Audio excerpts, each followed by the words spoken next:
Salam dan damai sejahtera kepada semua saudara dan saudariku yang diberkati oleh Tuhan Yesus, pemirsa Bakti Channel yang terbaik.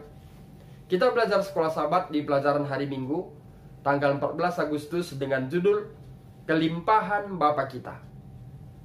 Mengawali pelajaran ini, mari kita mengundang kuasa Roh Kudus, kita berdoa. Segala puji dan syukur hanya kepadamu kami panjatkan Allah kami maha tinggi. Engkaulah pencipta dan penebus kami. Saat ini Tuhan, kami akan kembali belajar bersama dari pelajaran sekolah Sabat di hari Minggu 14 Agustus. Tuntun kami untuk memahaminya, agar kami semakin setia kepada Tuhan sebagai pencipta kami. Ampunkan kami dari setiap kesalahan kami. Di dalam anakmu Yesus kami berdoa. Amin. Saudara dan saudariku yang diberkati oleh Tuhan Yesus, mungkin pernah terlintas dalam benak pemikiran kita, jika Allah benar-benar mengasihi saya, Dia pasti akan melakukan untuk saya. Kita melihat keadaan kita dan kemudian mulai bertanya-tanya, apakah Allah benar-benar mengasihi saya? Karena jika Dia benar-benar mengasihi kita, segalanya akan berbeda. Itulah yang terlintas di dalam benak pemikiran kita. Alasan yang sering membuat kita meragukan kebaikan Allah adalah ada dua hal. Yang pertama, ketika kita memiliki hasrat membara di hati dan pikiran kita untuk mendapatkan kebaikan itu, namun kita tidak mendapatkannya. Sesuatu yang kita yakini baik, gagasan bahwa Allah mungkin menginginkan sesuatu yang berbeda bagi kita. Mungkin tampaknya konyol, tetapi itulah yang mungkin terlintas dalam benak pemikiran kita.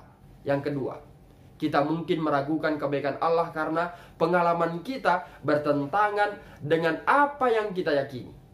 Jika sesuatu terlihat bagus atau terasa bagus atau terdengar bagus atau rasanya enak, maka itu pasti bagus. Jadi kita marah kepada Allah ketika kita tidak bisa memilikinya. Oh Tuhan, mengapa saya tidak bisa mendapatkan yang baik saya anggap? Disinilah iman memainkan peranan.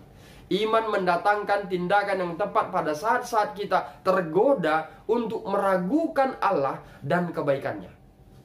Roma 8, 28-39 adalah perikop yang kuat yang menggambarkan kebaikan Allah terhadap kita.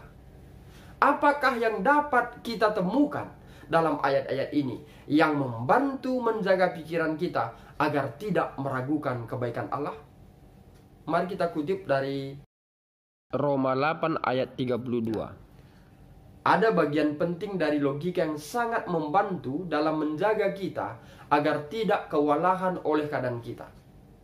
Jika Allah tidak ragu-ragu mempertaruhkan segalanya untuk kita, merangkul kondisi kita dan mengekspos dirinya pada keadaan yang terburuk dengan mengutus anaknya sendiri, apakah ada hal lain yang tidak akan Dia lakukan dengan senang hati dan cuma-cuma untuk kita? Ini yang patut kita renungkan. Bila Allah sudah memberikan anak yang tunggal mati di kayu salib, apakah Allah yang sama yang mengasihi itu akan pelit kepada kita? Bagaimanakah mungkin kita berpikir bahwa Allah yang mengutus Yesus untuk mati bagi kita dan kemudian menjadi jahat dan pelit? Ini berarti bahwa kebenaran tentang kemurahan hati Allah kepada kita yang terlihat dalam kematian Kristus harus memiliki dampak yang lebih kuat dalam pemikiran kita daripada semua keraguan yang mungkin ditimbulkan oleh cawan lebur itu di dalam diri kita. Saudaraku, bagaimanakah mungkin sebuah kebenaran kebaikan Allah memiliki efek yang lebih kuat pada Anda daripada keraguan Anda?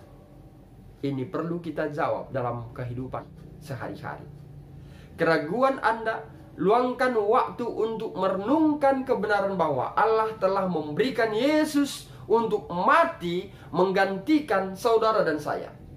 Dan bahwa kemurahan hati yang luar biasa ini berlanjut dalam 1000 cara berbeda untuk Anda hari ini, untuk saya hari ini. Apakah gunanya ini bagi iman Anda? Apakah gunanya ini bagi iman saya? Semoga melalui pelajaran ini akan mendorong kita, menguatkan kita untuk tidak mempunyai alasan ragu kepada Tuhan.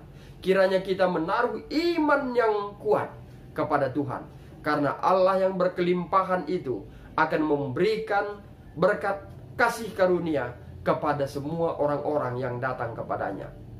Allah sudah mengaruniakan anak yang tunggal, turun ke dunia yang penuh dengan dosa, mati di kayu salib. Maka ini akan membantu kita untuk memahami bahwa Allah yang telah memberikan anak yang tunggal itu untuk menyelamatkan kita, yang seharusnya kita disalibkan di kayu salib, juga akan memberikan jalan keluar dari segala cawan lebur yang kita hadapi hari ini. Biarlah iman kita semakin kuat, iman kita semakin bertumbuh dalam berpengharapan kepada Dia pencipta dan penebus kita. Mari kita tutup dengan doa. Terima kasih Bapa di sorga, oleh karena berkat yang Tuhan berikan bagi kami melalui pelajaran Sekolah Sabat, mengingatkan kami agar kami mempercayai Tuhan sebagai pencipta dan penebus kami. Engkaulah Allah yang memberikan jalan keluar dari segala cawan lebur yang kami hadapi, baik waktu yang akan datang, baik hari ini ataupun waktu yang sudah lalu. Tuhan akan memberikan jalan keluar semuanya, karena Tuhan mengasihi setiap umat-umat-Mu yang datang kepadamu.